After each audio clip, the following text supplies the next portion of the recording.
ఒక సైడ్ ఏమో ప్రీమియం గా అనిపించడానికి ఎక్స్పెన్సివ్ మొబైల్స్, ఇంకొక సైడ్ ఏమో బడ్జెట్ మొబైల్ లో ప్రీమియం గా అనిపించే ఫోన్. నేను ఏ ఫోన్ గురించి మాట్లాడుతున్నా మీకు అర్థమైంది అనుకుంటా.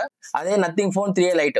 నథింగ్ ఫోన్ గురించి తెలిసిందే, క్లీన్ యూఐ ఉంటది. అట్లా మళ్ళీ వీళ్ళు కొత్త డిజైన్ తో తీసుకొచ్చారు. అట్లనే ఈ నథింగ్ ఫోన్స్ లో బ్యాక్ సైడ్ మనకు గిఫ్ట్ లైట్స్ ఉంటుండే. వేరే ఫోన్స్ కి మనకు బాగా గిఫ్ట్ లైట్స్ ఇస్తే ఇట్లా మనకు బాటమ్ లో ఒక చిన్న గిఫ్ట్ లైట్ ఇచ్చారు. యాజ్ యూజువల్ గా ట్రాన్స్పరెంట్ బ్యాక్. ఈ ఫోన్ మనకు 20,000 రూపాయల లోపే వస్తుంది. మరి ఇది కొనొచ్చా లేకుంటే దీనికంటే బెటర్ ఫోన్స్ ఏమున్నాయని చెప్పేసి క్లియర్ గా డిస్కస్ చేద్దాము. ఈ ఫోన్ లో అంత స్పెషాలిటీ ఏముంది? 20,000 రూపాయల లోపే కానీ నథింగ్ ఫోన్ నుంచి. మరి దీన్ని కొనాలనుకుంటే దాని డిపెండ్ గా స్పెసిఫికేషన్స్ ఏమున్నాయని చెప్పేసి క్లియర్ ఎక్స్ప్లెయిన్ చేస్తారు. వీడియో మొత్తం ఫుల్ చూడండి. ఫస్ట్ మనం దీని డిజైన్ తో స్టార్ట్ చేద్దాము. ఈ మొత్తం చుట్టూ ఫ్రేమ్ చూసుకుంటే అల్యూమినియం ఫ్రేమ్ తో వస్తుంది. దీంట్లో బ్యాక్ ఫ్రంట్ చూసుకుంటే ప్రొటెక్షన్ వచ్చేసి పాండా గ్లాస్ యూజ్ చేసిరు. ఇది మనకు దాదాపు 200 గ్రామ్స్ వరకు ఉంటది. అట్లనే 8.3 mm థిక్నెస్ తో వస్తుంది. దీని వాటర్ రెసిస్టెన్స్ గురించి మాట్లాడుకుంటే ఇది జస్ట్ IP54 మాత్రమే, అంటే డస్ట్ ప్రూఫ్ ఒకటే. మీరు ఒకవేళ నీళ్ళ పడేస్తే మాత్రం ఖచ్చితంగా ఖరాబ్ అయితే ఫోన్ అయితే. నెక్స్ట్ ఈ ఫోన్ బ్యాక్ సైడ్ చూసుకుంటే మొత్తం ట్రాన్స్పరెంట్ ఉంటది. బ్లాక్ తీసుకుంటే అయితే ఎక్కువ ట్రాన్స్పరెంట్ గా ఏం కనిపిస్తలే, కానీ వైట్ మాత్రం చాలా మంచి ఉంది. మొత్తం ట్రాన్స్పరెంట్. గ్లిఫ్ లైట్ కూడా ఎక్కువ ఏమి ఇవ్వలేరు. ఇంతకు ముందు బాగా లైట్స్ వస్తుండే, కానీ ఇప్పుడు చిన్నగా కింద ఒక చిన్న లైట్ ఇచ్చిన అంతే. అట్లనే మనం నథింగ్ ఫోన్ 3 లో చూసుకుంటే వీడియో రికార్డింగ్ చేసేటప్పుడు బ్యాక్ సైడ్ ఒక రెడ్ లైట్ ఉంటుంది. అది ఊకే బ్లింక్ అయితే ఉంటుండే. అటువంటి లైట్స్ అయితే దీంట్లో అయితే ఏం లేవు. బ్యాక్ సైడ్ ఒక రెడ్ కలర్ ఇట్లా లైట్ లాగా ఉంది, కానీ అది మాత్రం వెళ్తలేదు. ఓవరాల్ గా డిజైన్ గురించి మాట్లాడితే మాత్రం చాలా క్లీన్ గా ఉన్నది. ఒకవేళ మీకు ట్రాన్స్పరెంట్ కావాలనుకుంటే ప్రిఫర్ చేయొచ్చు. అంటే మనం బటన్స్ చూసుకుంటే కొంచెం కిందికి ఇచ్చిరు. మనకు నార్మల్ గా పవర్ బటన్ గానీ లేకుంటే సైడ్ గా వాల్యూమ్ అప్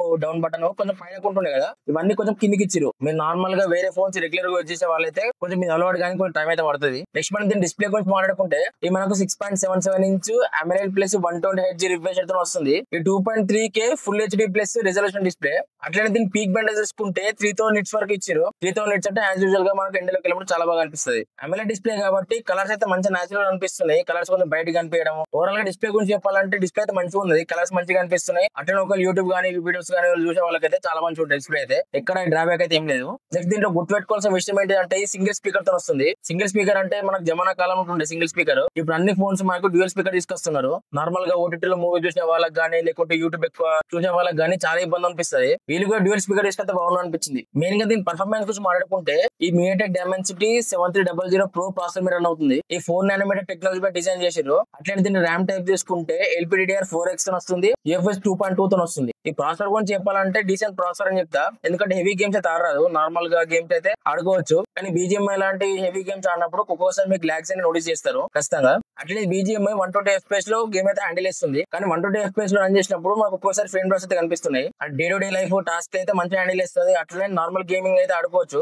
ఒకవేళ హెవీ గేమ్స్ ఆడినప్పుడు ఒక్కొక్కసారి మీకు లాగ్స్ అయితే కనిపిస్తాయి. ఓవరాల్ గా పర్ఫార్మెన్స్ అయితే 20,000 రూపాయల లోపు ఒక మంచి పర్ఫార్మెన్స్ అయితే ఇస్తుంది. కానీ మీరు హెవీ ఎక్స్పెక్టేషన్ మొత్తం పెట్టుకోవద్దు, ఎందుకంటే ఎక్కువ అయితే హ్యాండిల్ చేయలేకపోవచ్చు.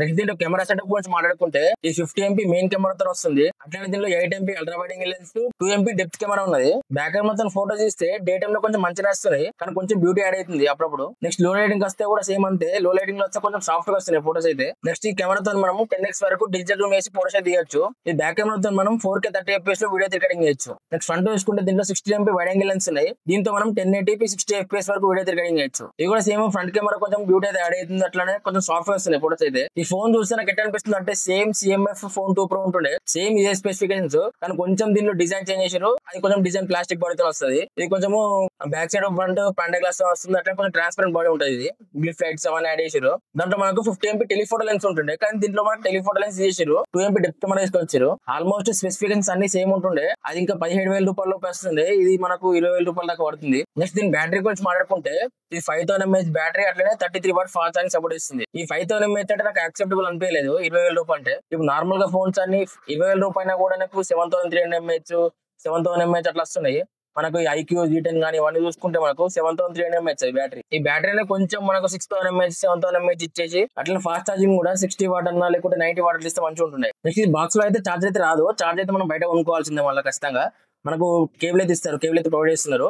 మనకు ఛార్జ్ అయితే ఖచ్చితంగా బయట కొనుక్కోవాలి. అది ఒక 1000 రూపాయల దాకా పడుతుంది. 33 వాట్ అంటే 33 వాట్ ఛార్జర్ కాబట్టి ఈజీగా మనకు గంట దాకా తీసుకుంటుంది ఫుల్ ఛార్జ్ గానికి. నెక్స్ట్ నెట్వర్క్ ఇట్లా చూసుకుంటే ఈ బ్లూటూత్ 5.3 తో వస్తుంది.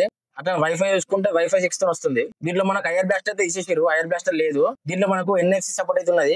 NFC అంటే ఏదో తెలుసుకుందాం అనుకుంటే మన ఛానల్లో షార్ట్ వీడియో ఉంది, చూసేయండి అర్థమైపోతుంది. NFC అంటే ఏం లేదు, మనం ఏదో షాపింగ్ చేసినప్పుడు కార్డ్ కానీ UPI కానీ యూజ్ చేయకుండా మన ఫోన్ దానిపైన పెడితే ఆటోమేటిక్ గా పేమెంట్ అయితే అయిపోతుంది. అంటే పాస్వర్డ్ ఇట్లా అడుగుతుంది.